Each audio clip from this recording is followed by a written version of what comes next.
नमस्कार बच्चों। कक्षा 9 गणित। कक्षा 9 गणित में आज का जो टॉपिक है वो है शेषफल प्रमेय।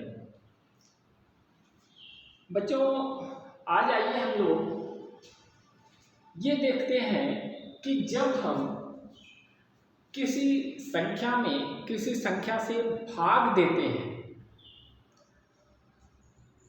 तब क्या स्थिति होती है। जैसे उदाहरण के तौर पे हमने ले लिया कि 15 है हमारे पास और इसमें हमने 4 से भाग दिया, तो 4 तिहाई 12 और बचा कितना 3, ये बचा। लेकिन यहीं पे अगर हम कहें कि इसी 4 से हम 16 में भाग दें, तो जब 4 से 16 में भाग देंगे तो 4 चौके 16, शेष क्या हो जाए 0। यही क्रम हम ऐसा कहें कि जैसे 12 में हमने 6 से भाग दिया तो 6 दूनी 12, शेष क्या बचा 0। इन भाग को अगर हम देखें तो यहाँ पे हमें ये दिखाई दे रहा है कि जो ये देखिए ये भाज्य है, ये भाजक है, ये इधर भागफल है और ये है हमारा शेषफल। इसी को अगर हम लिखना चाहें तो हम इसको ऐसे भी लिख सकते हैं कि जो भाज्य है ये बराबर क्या है हमारा, भाज्य बराबर है भागफल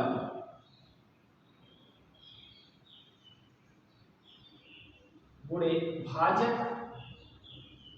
और धन शेषफल। यानी कि इसको ऐसे भी लिख सकते हैं भाज्य गुणे भागफल। तो ये इसका रूप है। अब यहाँ पर देखें कि इस 15 को हम कैसे लिख सकते हैं। 15 बराबर इसका हम लिख सकते हैं कि 4 के गुणे 3 और धन 3, ये देखिए इस रूप में। और इसी 16 को हम लिख सकते हैं कि 16 बराबर हमारा कितना है, 16 बराबर है हमारा 4 के गुणे 4 और धन 0। यहाँ पर 12 के लिए लिख सकते हैं कि 6 के गुणे 2 और धन 0। तो यहाँ पर आपको क्या दिख रहा है कि जैसे इनके और इनमें अगर हम देखें तो यहाँ से एक निष्कर्ष हम निकाल सकते हैं कि जब कभी हम किसी संख्या में भाग दें किसी संख्या से तो हमारा शेषफल क्या बचेगा।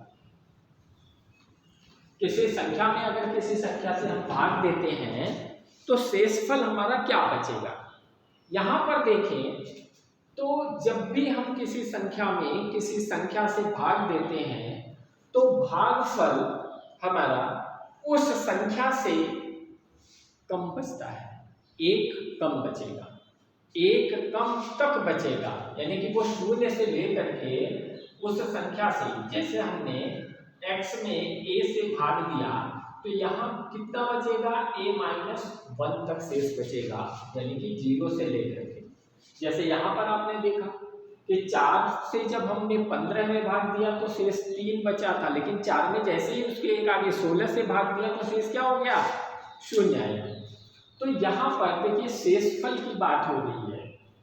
तो इसका मानक रूप हमने देखा कि अगर इसी को अगर हम कहें कि इसको अब हम बीजीय व्यंजकों पर अगर देखें तो हम बहुपद की बात कर रहे हैं, अगर उनमें हम देखें तो हमारा क्या होगा। जैसे उदाहरण के तौर पर अगर हम कहें कि एक व्यंजक है जिसको हम x की पावर 3 प्लस 2x स्क्वायर और प्लस x है, इसमें हम भाग देना चाहते हैं किससे, x से। इसमें हम भाग देना चाहते हैं x से, तो हम इसको क्या लिख सकते हैं कि x की घाते 3 के बटे x और धन 2 x के घाते 2 के बटे x और धन x के बटे x के बटे x। तो इसका मतलब इसका कितना आया, इसका मान आएगा x की घाते 2, यहाँ घात 2 और इसमें 2x और धन 1, ये तो बचेगा। भाग हमने किससे दिया था, x से। तो यहाँ पर आप देखें कि इसको हम लोग क्या लिख सकते हैं, अब ये तो हमारा कितना भागफल हुआ, ये भाग है किससे दिया, वो x से दिया। अब इसी को अगर हम लिखना चाहें पुराने रूप में तो हम लोग ऐसे लिख सकते हैं कि x की पावर 3 प्लस 2x स्क्वायर और प्लस x इक्वल टू क्या है कि x इंटू ये भागफल कितना आया, भागफल आया x स्क्वायर और प्लस 2x और प्लस 1। कहने का मतलब ये, तो यहाँ हमारा ये कह सकते हैं, यहाँ से हमें ये निष्कर्ष निकाल सकते हैं कि ये क्या है कि उसमें x भी एक उसका खंड है और ये भी उसका एक खंड है, किसका, इस व्यंजक का एक खंड ये भी है और एक खंड ये भी है। तो अब यहाँ पर जैसे हमने 6 और 12 को लिया था, तो इसमें 6 और 12 को जो हमने लिया तो हम ये कह सकते हैं कि 6 जो है वो 12 का गुणनखंड है, या हम कह सकते हैं 12 हमारा ये 6 का गुणज है। अब आइए हम इसी प्रकार बहुपद की बात कर रहे हैं, तो इसमें देखें कि जो हमें देखने को मिल रहा है, यहाँ हमने 2 उदाहरण लिए हैं, उदाहरण नंबर 1 और उदाहरण नंबर 2। उदाहरण नंबर 1 जो हमने लिया कि देखिए एक बहुपद है हमारे पास, जो ये बहुपद है कि 3x की पावर 4 माइनस 4x की पावर 3 और माइनस 3x प्लस 1 को x माइनस 1 से भाग दिया जाए। अब देखिए उसमें x माइनस 1 से भाग दिया जाए तो उसकी क्या स्थिति है, क्या शेष आता है। तो अब यहाँ पर देखें कि यहाँ हम कहें कि इसको हमने देखिए भाग दिया, जैसे भाग दिया जाता है उस तरीके से हमने यहाँ पे भाग दिया। भाग दिया तो देखिए x माइनस 1 से भाग देना है, पहला पद हमारा इसमें हमें पूरी तरीके से खत्म करना होता है, हटाना होता है। तो यहाँ पे आप देखें कि x यहाँ इसका गुणांक 3 है, तो यहाँ पर हमने 3 ले लिया क्योंकि इसका गुणांक 1 है, तो यहाँ पे जो नंबर आएगा वो 3 आएगा। और यहाँ देखिए x है और यहाँ x की पावर 4 है, तो भाग देंगे तो उससे 1 माइनस करके घात कम होगी, यानी कि x की घात 3। तो अब यहाँ इसको हमने ले लिया, तो अब इसको जब यहाँ पे हमने इनमें गुणा कर डाला तो देखिए क्या आया, 3x की पावर 4 माइनस 3x स्क्वायर, क्योंकि इसी का गुणा इसका गुणा हम लोग इसमें भी करेंगे और इसका गुणा इसमें भी करेंगे। तो अब यहाँ पर देखिए इसको हम क्या करते हैं, अब फिर घटाते हैं, तो घटाएंगे तो ये धन है तो इसका चिन्ह ऋण होगा और ये ऋण है तो इसका चिन्ह क्या हो जाएगा, धन हो जाएगा। तो यहाँ पे ये कट जाएगा और यहाँ क्या है, धन, और ये ऋण 4x की घाते 3 धन 3x की घाते 3, तो क्या बचा, ऋण 1x की घाते 3 और फिर ऊपर वाले को उतार देंगे। इसी क्रम में हम देखिए अब भाग क्या है, x की घाते 3 है, अब हमें उसमें किस पे भाग देना है, x से भाग देना है, तो क्या बाहर जाएगा, x की घाते 2, यहाँ कैसा है, ऋण है, तो हमने भी ऋण लगा लिया। तो अब यहाँ देखिए इस ऋण x की घाते 2 का गुणा हम यहाँ पर कर देते हैं, तो क्या आ गया, x की घाते 3 और फिर ऋण का ऋण से गुणा तो क्या हो गया, धन हो गया और इसका मान लिख दिया। अब यहाँ इसको भी हमने फिर क्या किया, घटा लिया, तो घटाएंगे तो इसका चिन्ह बदल जाएगा और इसका चिन्ह बदल जाएगा, तो ये क्या होगा, हट जाएगा। अब यहाँ पे देखिए x की घाते 2 है हमारे पास, इसमें x की घात 2 है, नहीं तो किसी से नहीं घटाएंगे, ऋण x की घाते 2 लिख देंगे और ऋण 3x और ऋण 1। तो यहाँ पर अगर हम देखें अब क्या है, x की घाते 2 और यहाँ किससे हमें भाग देना है, x से, तो कितना बार जाएगा, x जाएगा, तो ऋण x लिख दिया, तो यहाँ x स्क्वायर और ये ऋण और ऋण धन तो प्लस x हो गया। तो अब यहाँ पर आपका देखिए इसमें भी अगर हम घटाएं तो इसके चिन्ह बदल जाएंगे, तो ये कट जाएगा। अब यहाँ पे क्या हो गया, देखिए ऋण 3x और ऋण x, तो ऋण 4x और ये ऋण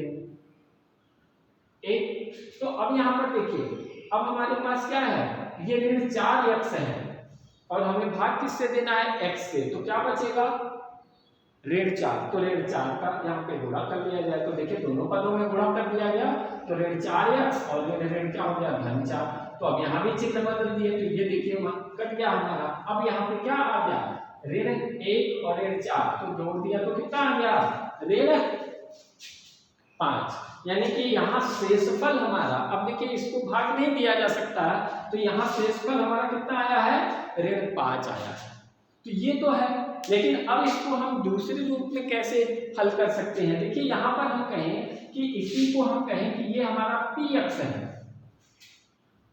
और जिससे हम भाग दे रहे हैं उसको हम gx कह रहे हैं, जो बाहर जाता है उसको हम क्या कहते हैं, qx कहते हैं, और जो शेष बचता है उसको हम rx कहते हैं।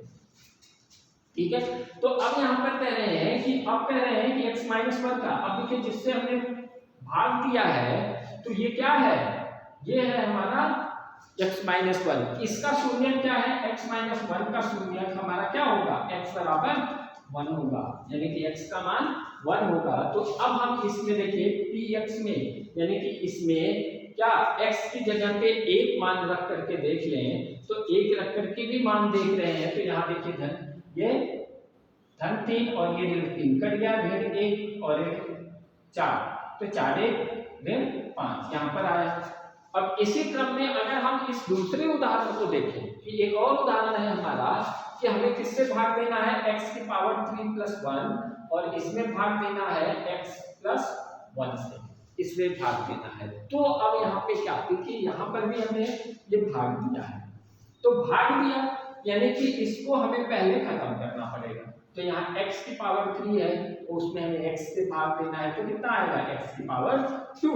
तो यहाँ पर देखें x की पावर 2 से दोनों में गुणा कर दिया गया, तो x की पावर 3 प्लस x का स्क्वायर। तो अब यहाँ पर इसको भी घटा लिया, तो ये देखिए कट जाएगा, और ये ऋण x स्क्वायर, क्योंकि यहाँ पर कुछ है नहीं तो ऋण x स्क्वायर लिख लेते हैं और ये +1 लिख लेते हैं। तो अब यहाँ पर देखिए अब हमें ऋण x स्क्वायर को खत्म करना है, और यहाँ कितना है x, तो भाग देंगे तो ऋण x आएगा, तो ऋण x का गुणा अब इनमें कर डालेंगे, तो यहाँ पर देखिए ऋण x का स्क्वायर और ये ऋण का गुणा किया तो ऋण x, तो ये अब यहाँ देखिए इसको भी घटाएंगे तो इनके चिन्ह बदल जाएंगे, तो ये भी कट जाएगा। अब बचा क्या हमारे पास, ये +x यानी कि x और ये +1, x + 1 यहाँ भाग भी देना है, तो कितनी बार जाएगा, 1 बार जाएगा, तो यहाँ पर शेष कितना बच रहा है, 0, यानी यहाँ पर इसको अगर हम लोग घटाएंगे तो ये दोनों कट जाएंगे और शेष क्या बचेगा, 0 बचेगा। यहाँ जो शेष 0 बचेगा, अब उसको भी हम क्या कह रहे हैं कि यहाँ हमने किससे भाग दिया है, x + 1 से। अगर इसका शून्यांक हम ले लें कि ये 0 होगा तो x = -1, तो अब हम px में क्या रख रहे हैं, देखिए x = -1, px हमारा ये है, तो x का मान हम क्या रख रहे हैं, ऋण 1 रखें अगर, तो हमारा क्या होगा, ऋण 1 का क्यूब और +1, तो 1 का क्यूब ऋण में आएगा ऋण 1 और धन 1, तो दोनों का मान क्या हो गया, 0 हो गया। तो यहाँ पर देखिए ये शेषफल प्रमेय से इस तरीके से हमें हल करना है। तो हम यहाँ पर ये प्राप्त कर रहे हैं कि देखिए जिससे भाग देना है उसका शून्य क्या है, उससे अगर उस मान को रख दें तो देखें कि जो शून्य, जो यहाँ पर शेषफल प्राप्त हो रहा है वही यहाँ पर मान रखने पर भी प्राप्त हो रहा है।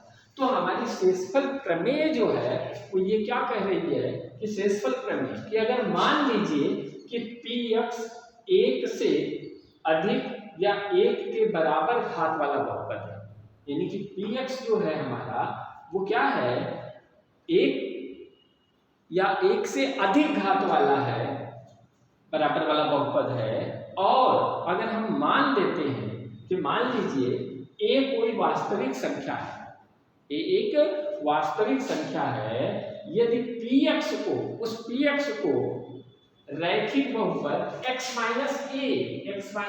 से अगर हम क्या करते हैं, भाग दिया जाए, तो जो शेषफल बचेगा वो pa बचेगा, यानी कि जो ये मान आप देख रहे हैं pa का मतलब कि x का मान जो रखा जा रहा है उससे जो मान आ रहा है वही हमारा क्या होगा, शेष होगा। तो इस ये शेषफल प्रमेय कहती है कि जो भी जिससे हम भाग दे रहे हैं, आप देखिए x माइनस ए से भाग दे रहे हैं, तो इसका शून्य क्या है, वो 0 करें तो x बराबर a। तो यहाँ पर ही तो कह रहे हैं कि px की जगह पे, x की जगह पे हम किसका मान रखेंगे a, और उसको हल करने पर जो मान आ रहे हैं, जैसे यहाँ के लिए -5 आ रहा है और यहाँ के लिए 0 आ रहा है, तो इससे हम ये देख सकते हैं कि क्या ये शेष क्या बच रहा है उसकी गणना कर सकते हैं। तो ये है हमारे शेषफल प्रमेय। इस पर आधारित सवाल को हल किया जाएगा और फिर जो भी समस्या होगी उसको आप व्हाट्सएप करेंगे या कमेंट कर सकते हैं। धन्यवाद।